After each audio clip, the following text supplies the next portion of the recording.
les élections législatives et municipales. Oui, certains disent qu'ils ne comprennent pas que nous allions aux élections, alors que peut-être on n'a pas changé le code électoral, alors qu'on n'a pas réglé la crise de nos œuvres. Et je vous pose la question, est-ce que si nous n'allons pas aux élections, ça changera le code électoral? Est-ce que si nous n'allons pas aux élections, on va régler la crise de nos œuvres? Nous allons aux élections pour nous donner une chance d'être en position de régler la crise de nos œuvres. C'est ça qu'il faut comprendre.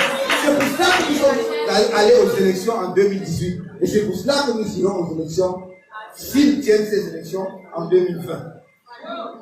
Je le dis et je vais être clair là-dessus.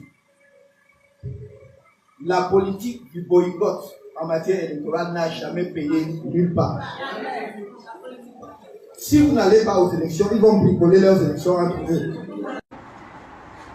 Le MRC est pleinement conscient que faute pour lui de prendre part au scrutin à venir, il ne pourra pas, dans les conditions du code électoral en vigueur, présenter un candidat à un prochain scrutin présidentiel, la loi électorale exigeant que tout candidat à une telle élection soit présenté par une formation politique ayant au moins un élu, à défaut qu'il rate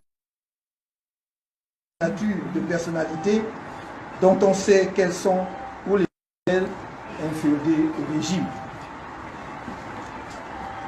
De même, le MRC est conscient que, faute d'avoir des conseillers municipaux, il ne pourra pas présenter des candidats à d'éventuelles élections sénatoriales et régionales dans les conditions actuelles.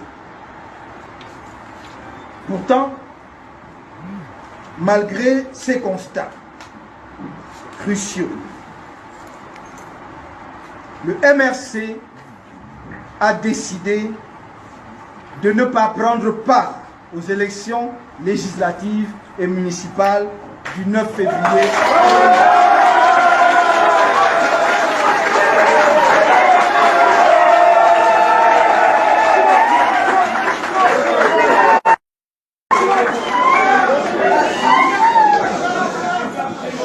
En prenant cette décision politique grave, le MRC reste fidèle, assure que